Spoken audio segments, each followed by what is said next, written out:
Hey, what's up everyone? This is David at Finish Line Factory. We're here in the warehouse again, working on the Turbo Miata. We got some events coming up pretty soon, but I got some new car parts. So I've been having issues with controlling the boost. The wastegate spring pressure is 11 psi. The wastegate boost controller is target pressure is 15 psi. But the wastegate that I've got in this car,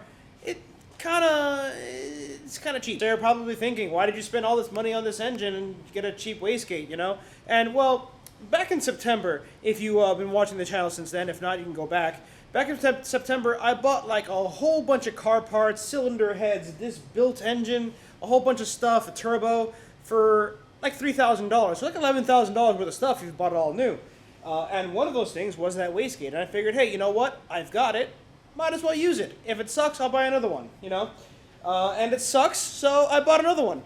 And right here, I've got this nice, look at this, Turbo Smart Hypergate 45 Gen 5. I mean, look at this, look at the thing.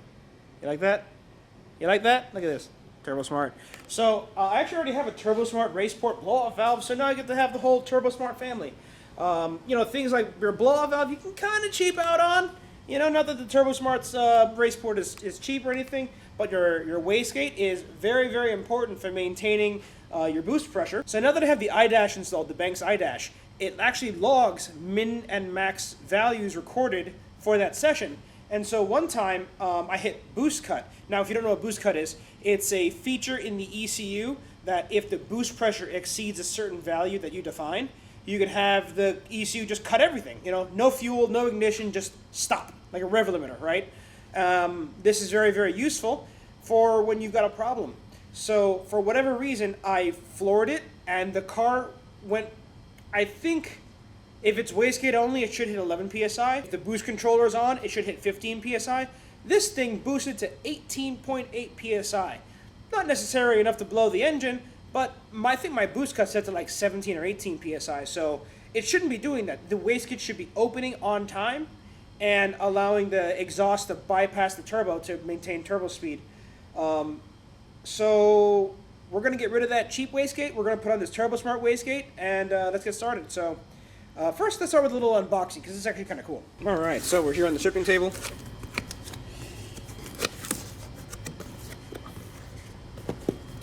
What's this, you say? Looks like a coilover wrench. Well, you're right. It's called the spanner. So here we got some instructions, which we don't need. Actually, we do need that, but put that over there. Look at that. So it includes, let's see, springs, some other hardware. Let's try to get the hardware out. And we got different springs. You can change different spring pressures. Customize as you like. Looks like some bars. We're going to put some Finish Line Factory fittings on that. We have here another spring. Over here, this is a piece called the valve seat or the firing ring. I'll explain that in a second. And we got two V-band clamps with the flange, which we won't need because we already have all that. We got two clamps here. There you go. And then the wastegate itself. Let me just try to get this bad boy out. Look at that. 45 millimeter.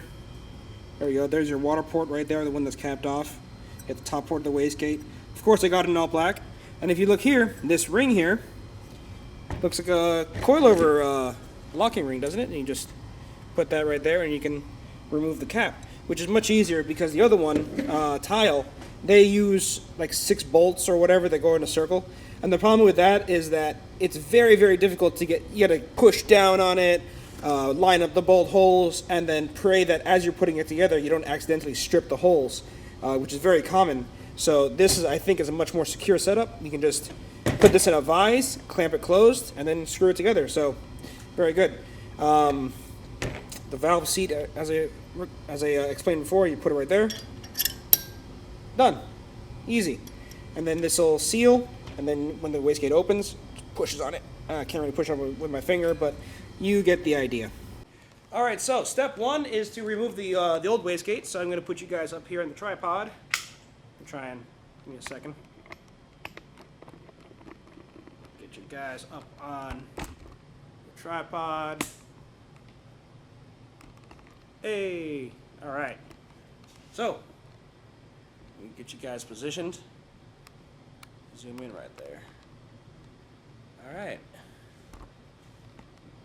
A little more down.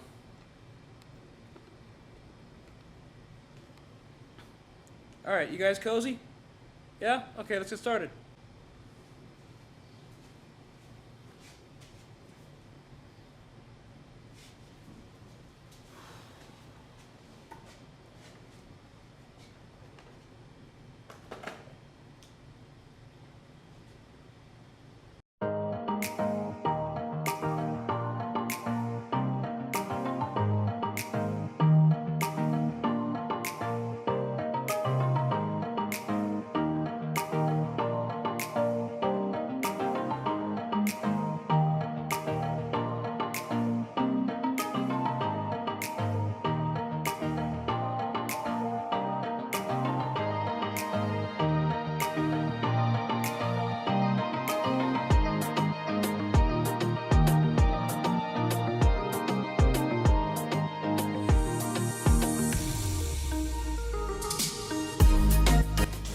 Alright, so now we can compare these two side by side. Here's the old wastegate, the Rev 9. Oh, got some bad focus here. Alright, so now we can compare these two side by side. Here's the old wastegate, the Rev 9. It looks like it's in decent shape, but you can see it's clearly a knockoff of the Turbo Smart. You see, it's got the same that heat shield there to shield the diaphragm case from the I guess the wastegate housing. Here it's got the same thing, but you can see the design is like obviously different.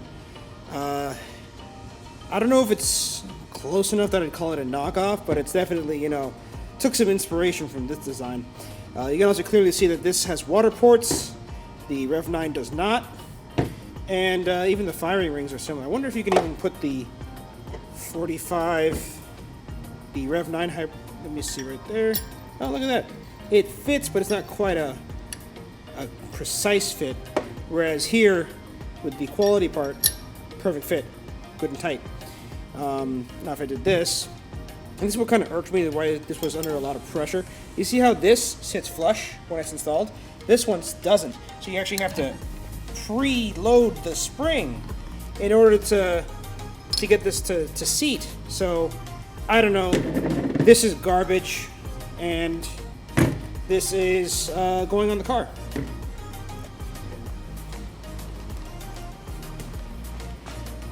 Goodbye, trash. Okay, so slight change of plans. The Turbo Smart wastegate, it uses a tile-style flange on the in, but the out is its own thing. The dump tube that I have, it has a tile wastegate flange, outlet flange, but the Turbo Smart wastegate, if you see the lip, is slightly different. So you see how it's slightly thinner, and then you look at the fat one there, you see it's slightly thicker. So when I put this on the wastegate, like so, you see the flange diameter is the same, but it won't ever seat on the flange. It'll always be a little gap. Whereas you take the original flange, it goes right there, perfect. So I'm going to go over to my buddy's shop, JGR Boost, and I'm going to have him cut this flange off, and I'm going to weld this flange on. Hey guys, alright, so bit of a time warp. It is now today, which is tomorrow, because yesterday was yesterday, because I was working on the car yesterday, so today is not tomorrow. So anyway, this is my wastegate dump tube, and I went over to Jason's to have him cut off the original flange, the tile flange, and weld on the Turbo Smart flange. But I kind of ran into a problem, which was, well, this is the flange here, and, well, it's not supposed to do that. It's supposed to be roughly the same diameter. I didn't really, I followed the age-old method of, I believe it's cut once, measure afterward.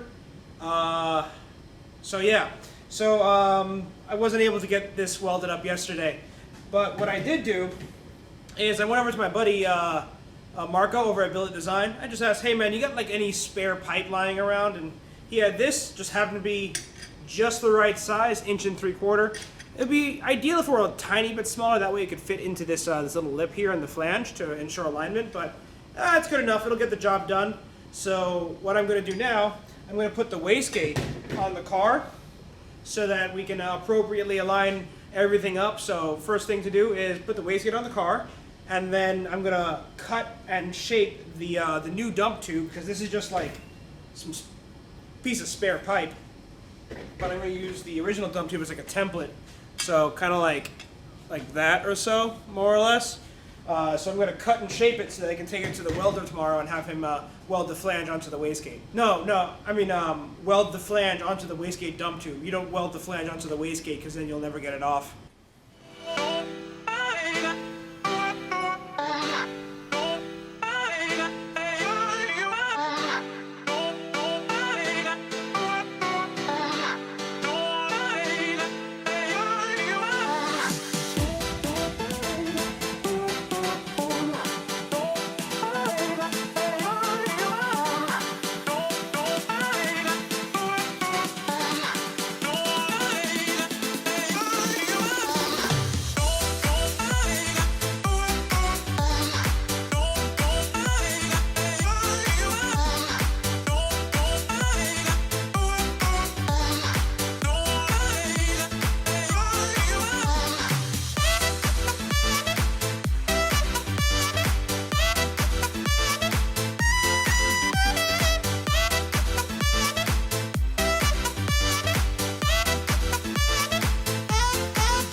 Alright, so I got this little piece cut off right here. Just gotta take my flange, get that welded on. It's not the prettiest looking thing, but you know what? You know what you do when you don't have a pretty looking pipe, at least exhaust pipe?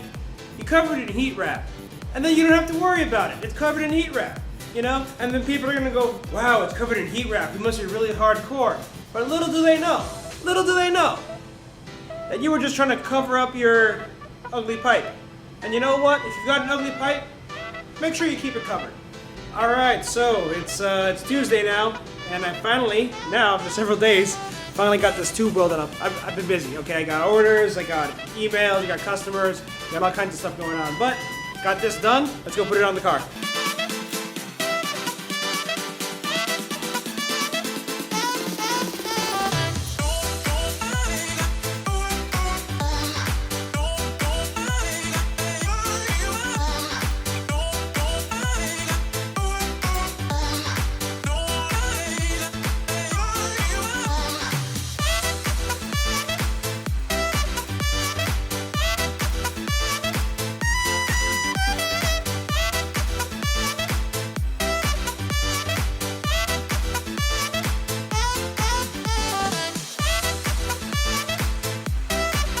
Oh, I probably should have put the dump tube on and then put the wastegate on.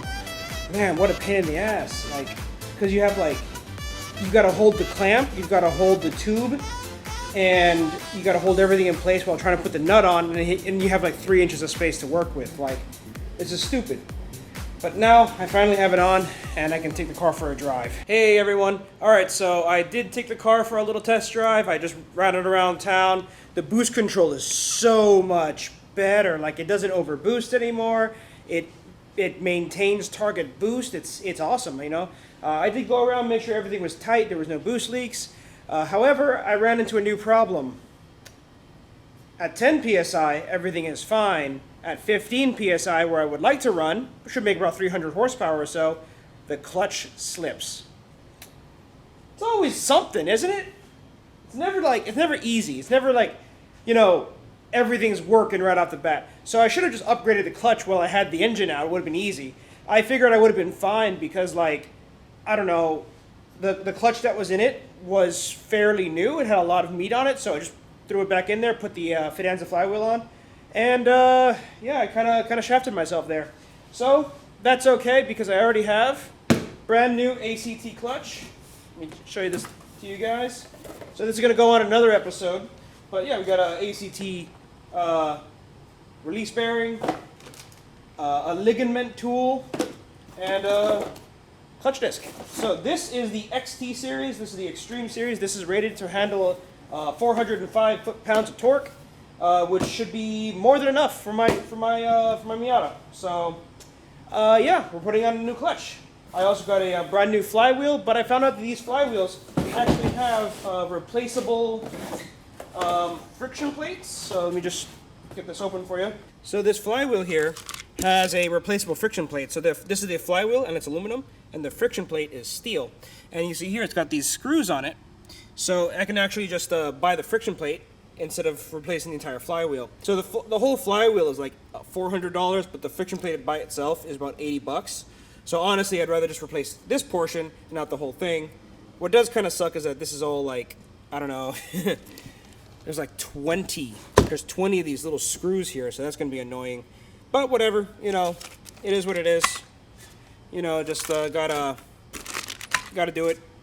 So that's race cars, money, just spending money on stuff. So, yeah, that's all I have for you today. Thank you for watching. If you like that, just be sure to subscribe. Check out finishlinefactory.com. We sell fittings, hoses, weld bungs, all kinds of cool stuff. We're adding more to our inventory as we go. And if you own a performance shop or retail shop and you're interested in selling our parts in your website or storefront or whatever, go to the bottom of our website. There's a link that says wholesale application. Fill that out and we'll set you up with an account. So, thank you for watching, and I'll catch you guys later. See ya. Bye.